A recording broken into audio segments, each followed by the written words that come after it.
What's going on, all you wild clowns? It's your two favorite ghouls here, back for 31 Days of Horror. I'm Uncle Logan. It's my mate over there. Uncle Pennywise the Clown. Tim Curry, is that you? So tonight we're going back to 1990 and the movie that really fucked me up for life. There was a movie that really made me afraid of clowns. Seen this when I was 5 years old, 1990. ABC miniseries back in the day when they did miniseries instead of movies. They released them like throughout the week. You got a little glimpse of each part of the movie throughout that week. So that's how they did this one. Going back to the day, and we have the Losers Club, a lot of great child actors back then that some are still acting, some are not. One being Jonathan Brandis, playing young Bill. And he was like at the top of the game back in the day, Jonathan Brandis, being TV shows, movies. Hot commodity, and they ended up passing away when he was older. And we had Brandon Crane, who was also in the film, young Ben, and then Seth Green was also in this, very young, and some other actors. But basically, the setup is a young girl dies, the younger side of the Losers Club back in the day in the 1960s. I think it's like 30 years later compared to the new one, it was like 27, but 30 years later, them as adults and getting called back to Derry after some horrific things started happening. Yes, and we get our first little glimpse of Pennywise, as seen through the eyes of these little kids.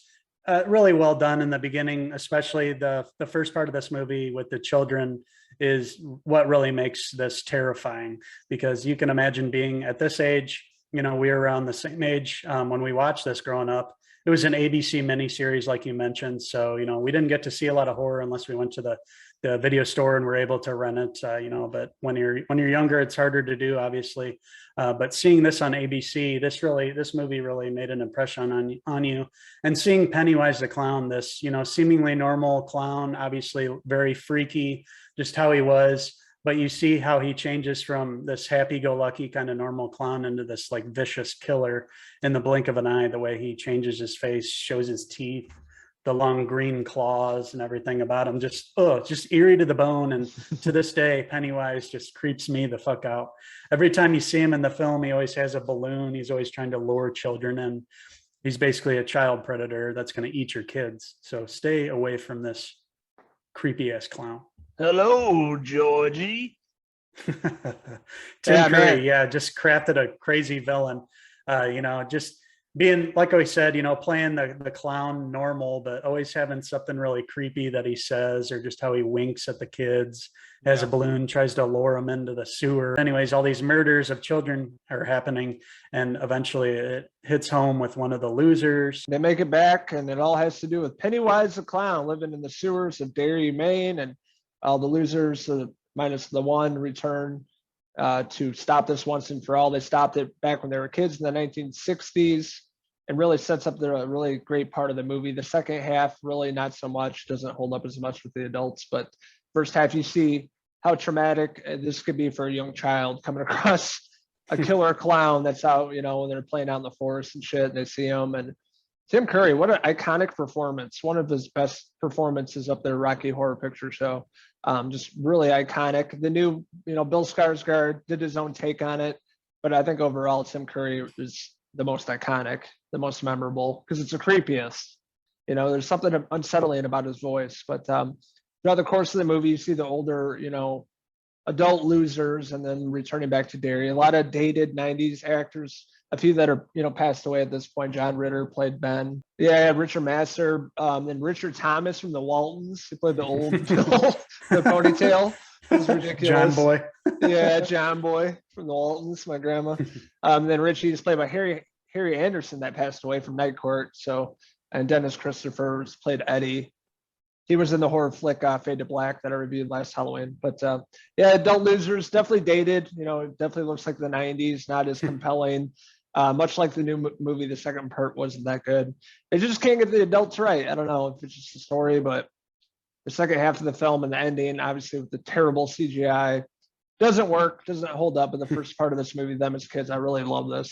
It's really great to revisit that part.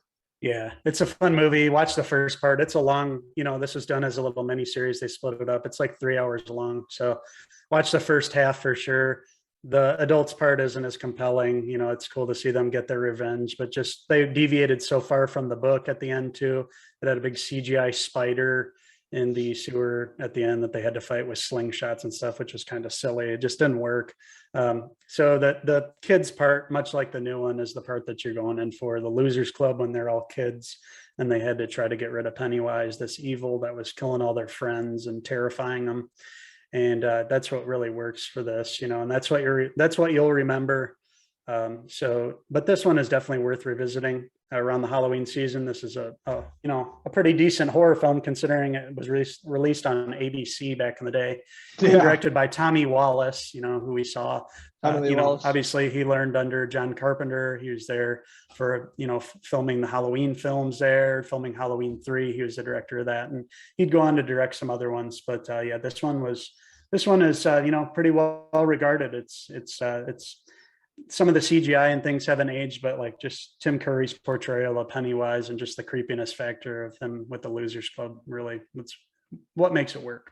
I think Tim Curry, like I said, iconic performance, one of his best performances, really the standout of this film, the first part with the kids, seeing a lot of the young up and coming actors back then, where they've, come across and what they've gone through over the years. And it's really cool to revisit that, and really great aspect. Directing was pretty good. Just the second half of the film just fell apart, the adult losers. But it's definitely a film you want to revisit during the Halloween season. It's spooky as hell. Tim Curry. Something always terrifying about this guy. And it messed me up as a kid. It still messes me up as an adult. I still don't like clowns because of this movie. And if that's the case, that's saying something. That's a classic horror flick. Tommy Lee Wallace did a great job directing it. So I will give the original 1990 version, the miniseries on ABC, a 3 out of 5 Tim Curry hair pieces. Pennywise the Clown, an iconic horror villain of all time, just super creepy, a child predator. He'll eat your kids. Stay away from the sewers. Man, it always creeped me out seeing him pop up on the screen with his yellow overalls. Just his overall, demeanor, his little one-liners really make the film. Tim Curry did a great job from this film, one of the best villains of all time. I am going to give It from 1990, directed by Tommy Lee Wallace, a 3.5 out of 5 creepy clown hair pieces. Easy there, Georgie. So we're interested in hearing your guys' thoughts on the original It film from 1990. What did you like about it? What didn't you like about it? Do you prefer the old one compared to the new one? Let us know in the comments below, and don't forget to hit subscribe. Also, stay tuned to our YouTube channel for all the reviews in the month of October for 31 Days of Horror, lots of TV shows and movies we're talking about. Also, check us out on Facebook, Twitter, Instagram, and our website, Cinephellas.com. Cinephellas.com. Until the next 31 Days of Horror video review, I'm Uncle Henry Hill. And I'm Uncle Tim Curry. You'll all float down here. Oh, shit.